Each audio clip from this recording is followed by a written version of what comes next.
13 décembre 2024 baingonga beti bazali au rendez-vous pour nous pesa mino basango oyo balengela ki pointe mozala informé na mamazali koleka na kati ya Congo démocratique pe na libanda ya ekolo mbote na bino na mwangonga mokende bozui bola ya basango.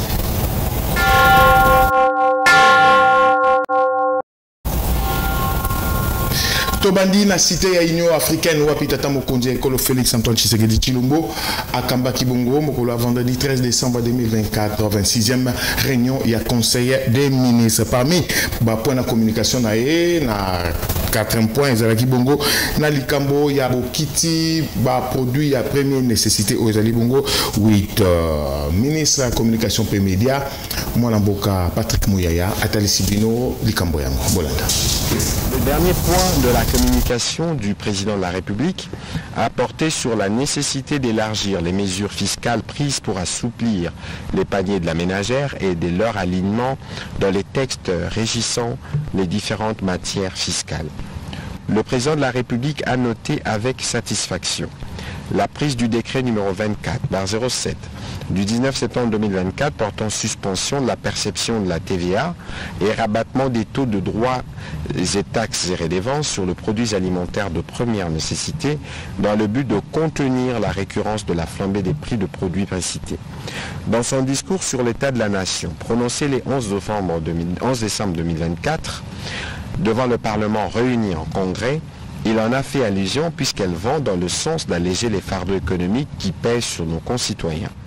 Il ressort du dit décret que les mesures prises s'appliquent sur 8 produits et essentiellement à l'importation, à savoir la viande, le sucre, le lait en poudre, le poulet, la cuisse de poulet, le riz, le maïs, le poisson chinchard, le poisson salé, de produits prisés par le Congolais de consommation quotidienne.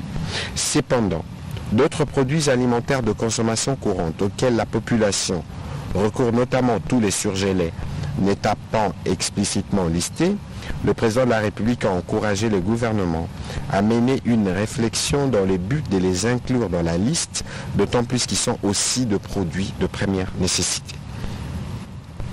De même, il a constaté que ces mesures ne s'appliquent qu'à l'importation, ce qui laisse présager une discrimination concurrentielle favorisant les importations au détriment de la production locale. Et à ces propos, il a rappelé que l'objectif poursuivi par ces mesures était à la fois de lutter contre la hausse des prix et de soulager les populations. Un rééquilibrage mérite d'être fait pour permettre de maintenir l'équité fiscale. Sous la coordination de la Première ministre, le président de la République a engagé le vice-premier ministre, ministre de l'économie nationale, celui du budget des finances, à se pencher chacun en ce qui le concerne sur cette question en vue d'obtenir dans les meilleurs délais l'élargissement des mesures fiscales prises pour assouplir le panier de la ménagère aux producteurs locaux dans le but de stimuler fortement leur production et encourager l'appétit de la transformation de nos matières premières afin d'avoir une vraie valeur ajoutée dans notre pays. Un rapport est aussi attendu dans 30 jours. Tout ce que le gouvernement pour notre vice-premier ministre, ministre, il y a intérieur, sécurité, décentralisation, peut faire coutumière, moi, Namboka, Jacques Chabani, Luko, Azalaki na briefing, et Lungo, na ministre de la communication pe média, Patrick Mouyaya Wapi, Aluba, Lobelaki, Mingi, Likambo, il y a opération Zéro Kuluna, Pendobo, Oyo, gouvernement qui est en place pour nous aussi dire bon phénomène, il y a banditisme urbain, Oezali Konyokola, population. Bolanda ina bokebinyos. Koboma bango. C'est ça, non? Bon, ngape naza na ba réseaux sociaux, hein, na landaka. Ceux qui n'a tient moi information na Twitter, na landaka ba commentaire. Effectivement, ce Rolandi ba avis et considération de la population na biso qui ça principalement, même ailleurs, ba lembi. Balingi pe tokoma na niveau extrême oyo lobi wana ya koboma. Mais biso tozali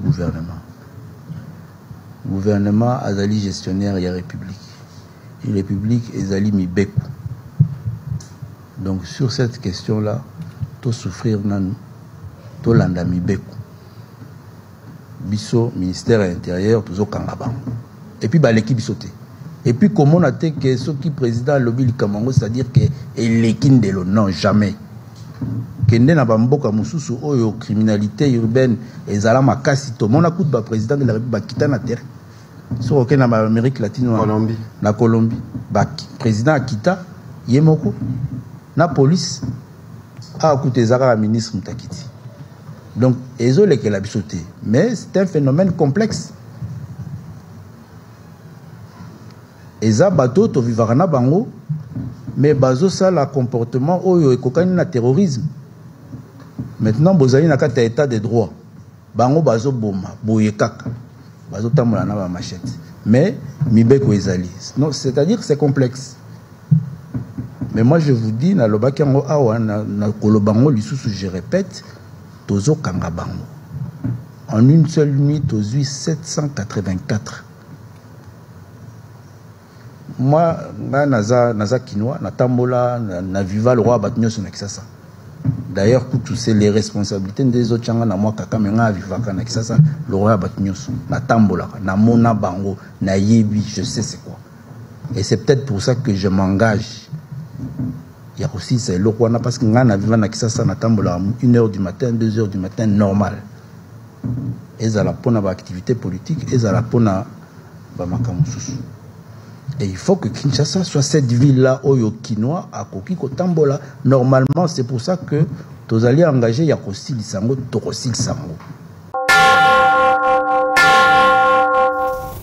Justement, na Oitali Bongo, Bakulu ne sengel ko ba été audience foraine moko et salimaki mokolo ya vendredi 13 décembre 2024 oyo na procédure ya flagrance na lopango ya commissariat ya la police district ya Funana avenue Victoire tozomwana na commune ya Kalamu na Matonge wapi plus de 40 kuluna oyo bakangaki ba sambaki liboso ya basuzi ya tribunal na présence ya ministre d'État ministre de la Justice Constant Moutamba. Bolanda moi eteni ndenge moko ya bakuluna na kombo ya démon asambaki liboso ya basuzi. Voilà. C'est pareil bio pareil pa monyoka lelo ba ifeke no kuna na carte ba benga ko démon ba twe ba gangi wo. Nga benga nga démon. Ba benga ko nani kasi. Po ye ba benga ke airboy yo nani. Obed Gaga. Sko boni o ibagi téléphone ya mwana mwashi wana na mbeli na maboko. Na ibe téléphone te oko tourner o ibagi nini kasi. Na ibe lote susetso ekanga kinga. Bon ba pesa nga mbeli o. Ba yo mema la. Wa mbeli ngo ba pesa yo. Ya ngwane sana mchi. Les gars dans l'axe tribunal la zone mon mbeli liboso wana te.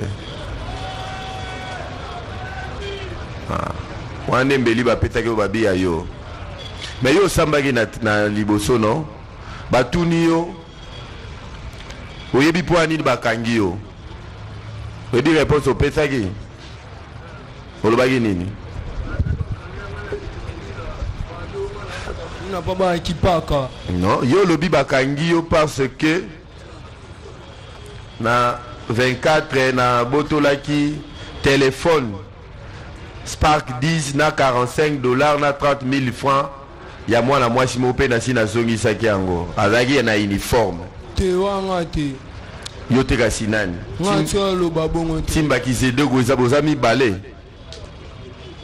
Obed mwana papa kizedogo na mama moseka kipaka oui wana yo te ngai papa kasi oyo siko ayibaki fiyo nani pe basamisaki pe fi yango Cynthia Mo Cynthia ye mtakenda kufunda yo autaki école na uniforme yo bimele na mbele papa so Cynthia waza encore se présenter à bosambaki na ye déjà kuna na la police waza ndeni kota basambisi yo na ye mukolo moko yo po ndimi ozongisi pe biloko yango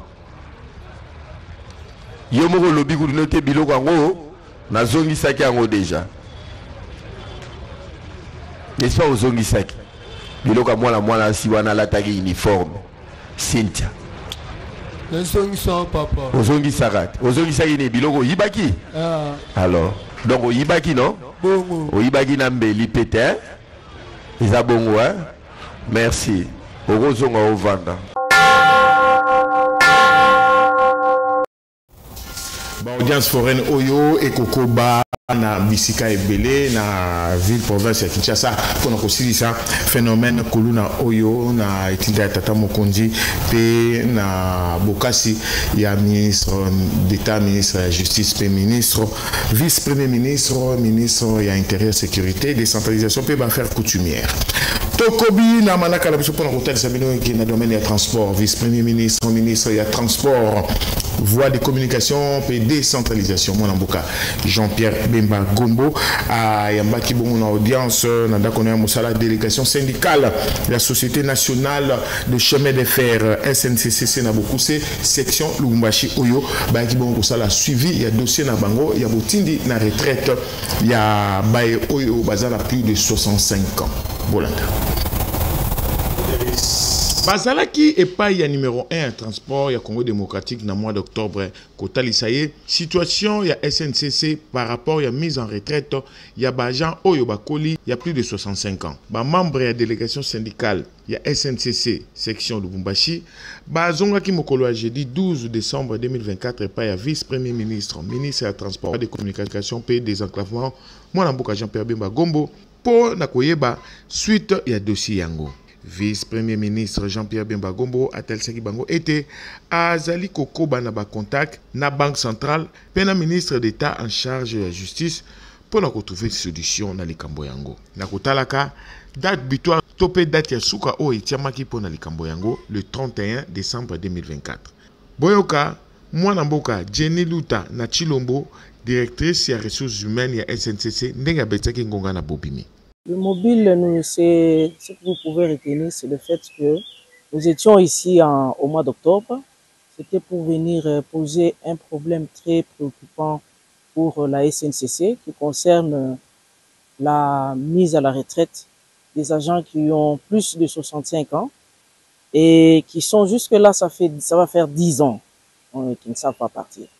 Alors, à ce moment-là, le VPM nous avait fait une offre de facilitation auprès des banques, de la Banque centrale du Congo pour les fonds qui sont logés à Afriland Bank et la banque qui est sous tutelle pour le moment de la Banque centrale. Et aussi auprès du ministre d'État en charge de la justice pour les fonds qui sont cantonnés dans différentes banques commerciales de la place. Alors aujourd'hui, nous sommes venus, comme je le dis, faire le suivi.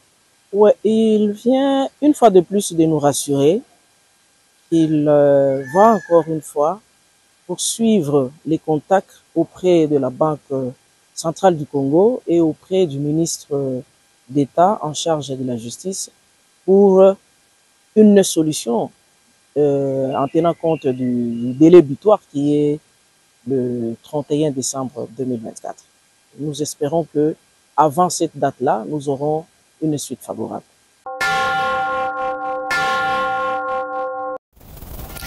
Nangambo naye ministre d'État, ministre de l'Environnement et Développement durablement Namboka F Bazaïba Massoudi Azalaki Liboso il y a élus nationaux na plénière on a parlé du peuple Mokolo il y a jeudi 12 décembre 2024 wapi akendaki bongo défendre projet de loi il y a ministère naé portant modification portant aux alliés compléter et modifier projet de loi Oyo Itali Bongo conservation de la nature mingi mingi penza création ya couloir vert topé ba air protégé Oyo ko uta bongo na est ya république kino na ouest mingi mingi ko banda na nord Kivu boyokaye ndenge atalisaki yango devant ba députés nationaux.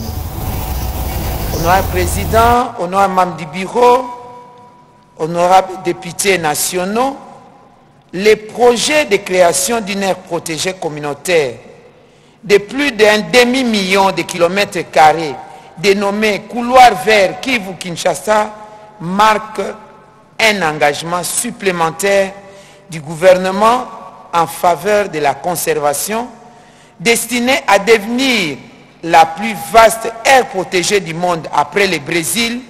Ces couloirs, avant le Brésil si vous voulez, parce que c'est le Brésil qui regorge donc d'aires protégées plus vastes actuellement. Ces couloirs verts contribuent aux objectifs internationaux tels que l'initiative 3030 ici évoquée, Le défi des bonnes, c'est celui de reboiser au moins 8 millions d'hectares de forêts dégradées, et ces couloirs visent à préserver et à restaurer les forêts tropicales humides qui constituent notre potentiel environnemental le plus important, les tourbières, les mangroves, les forêts de Miombo et autres écosystèmes cruciaux, tout en favorisant l'agriculture résiliente. Il s'agit tout simplement de donner à la communauté locale, y compris les peuples autochtones, la possibilité de se mouvoir régulièrement et quotidiennement dans des espaces que nous aurons à recréer en vue de diminuer la pression sur la forêt primaire par rapport aux besoins de survie. Et le tout fera garder la République démocratique du Congo dans son statut de pays solution face au changement climatique, car notre potentiel environnemental nous renvoie en même temps à une responsabilité de devoir les préserver et aussi tenir compte des besoins de notre communauté locale. Honorable Président, honorable membre du bureau, honorable député, distingués représentants du peuple, voici en résumé le projet de loi sous examen dont je sollicite humblement le vote par l'auguste assemblée, car grâce à ces textes, la donne aire protégée à vocation de réserve communautaire pour une économie verte sera enfin intégrée dans les droits positifs congolais. Tout en vous remerciant pour votre attention soutenue, je suis à votre disposition pour des éventuels éléments d'éclaircissement. Je vous remercie. Tikali kuna na est ya ekolo Congo démocratique pour na kotalisa bino ete mapinga ya ba FRDC na soutien ya ba patriote wazalendo ba longa kibongo kozongisa sima attaque ya banguna ya ba M23 na Lubero. Correspondant la biso sur place na Nord Kivu jina Ivo Apaluku abeti singa na alo ya Yannick Mulengo boykoy yebisa na bino eteka tangu bitumba esili kopola na kati ya M23 na FARDC na Sidi Lubero mapinga bakimisi monguna selo mokonzi ya société civile na Lubero Muindo Tafuteni bapinga na biso bazali kokamba bitike nyonso oyo katwa kikuvo na pene ya Matembe esika nyonso monguna zalaki afandi kuna yango nde basengi batu nyonso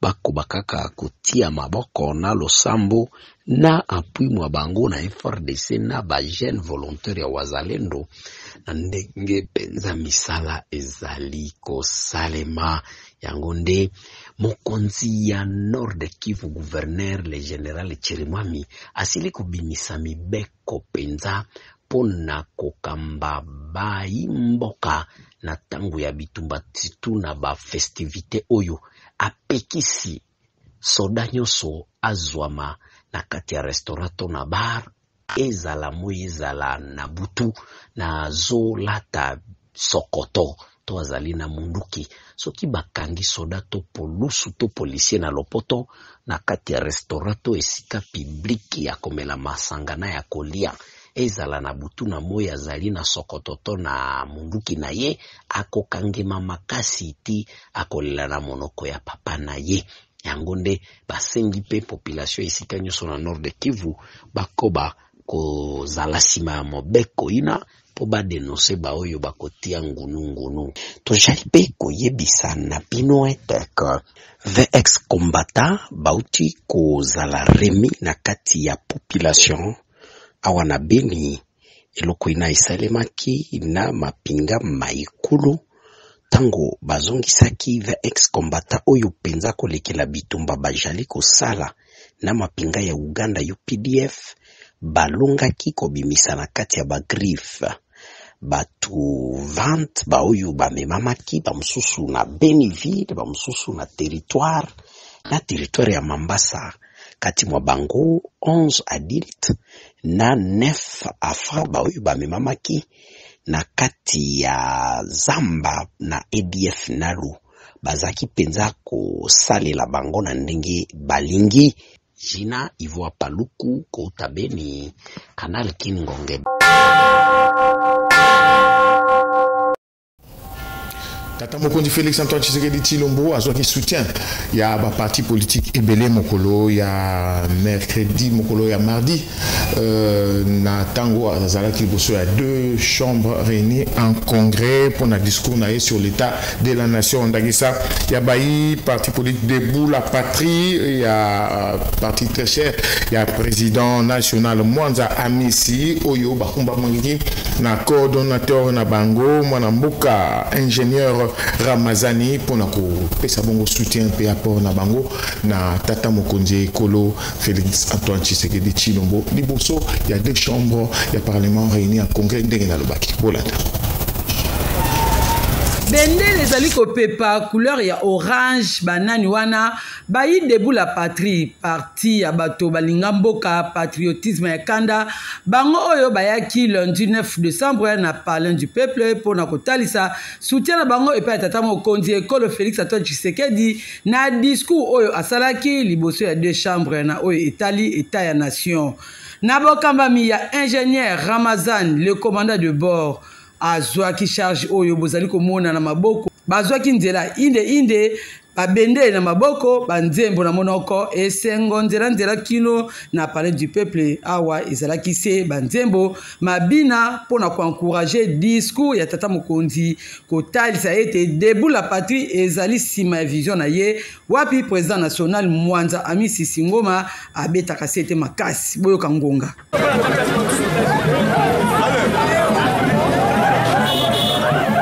Bana Kinshasa bayi Congo démocratique Debout la patrie ezali na vision ya malamu pona mboka Congo démocratique boko tanakati boko yeba nini Debout la patrie ebundaka pona mboka na nzela ya président national Mwanza Amisi Singoma molobelia bayi mboka ngonga ebeti.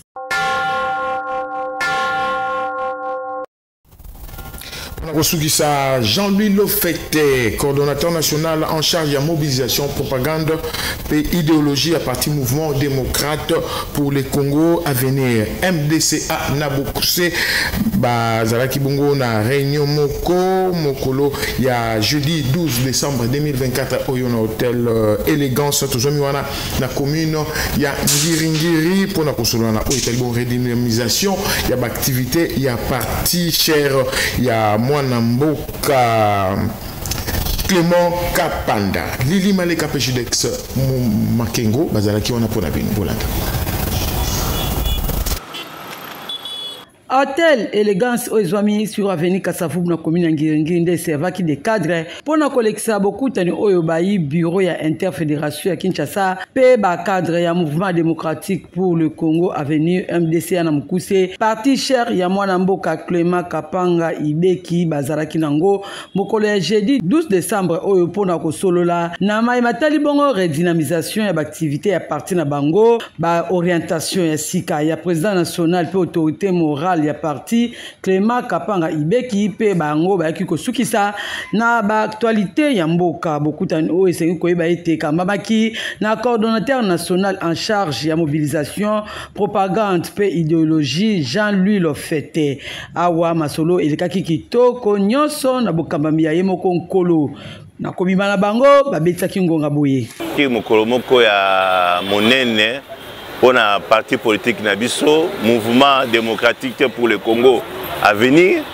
Les Loezaki, Lisanga et Kutanisaki Biso, na ba camarade ya interfédération ya Kinshasa, ba bazako kamba na ngumba Kinshasa et puis tozwaki lisusu moi visite ya bandeko ya Chwapa bazana kata mboka Kinshasa, nde tozaki na masolo ndenge nini ya ko redynamiser parti na biso na kati ya ngumba Kinshasa. Kotala pendenge ni na mikolo koya ko préparer milulu minene ekoya na tina ya congrès na biso munene ya kafu ekoya na mikolo koya na biso MDC ezali parti moko ya motuya makasi pona fondement na biso ezali nzambe avec nzambe tolobi tokosala politique autrement soki nzambe azali kati na biso tozali na lumière oyo Jésus Christ azali kopanza kati na biso tozali na assurance solo tokotambwisama na ye na ba valeur tina ete yango tobengi ba ndeko banson ba congolais population na biso oyo tozali kobunda na tina na bango baya ebele na koadere na kati na parti politique na biso po ya solo somi ezali kati na yango. MDC eye na moto makasi elongo na nzambe bango balobi bakosala politique autrement ba congolais bana na nzambe MDC eza ya bino yango bazali kosenga bosadere massivement pona bolamu ya mboka ngonga ebeti MDC viva viva viva viva avec Dieu nous ferons la politique autrement. Nabasango onde na jindingisa kosukisa édition ya vendredi 13 décembre 2024. Merci ke bongo na équipe technique oyo esunga kingai na mona ki bongo Serge Mkoso na réalisation mwana mboka Yannick Moulengo na montage pe régie finale Simba Makina Serge Kwilu mokolo ya samedi 14 décembre de na zongo lisusu pona kopesa bino basango motuya Olanda ki na poso tozali bongo kosilisa boboto o mabota mabino.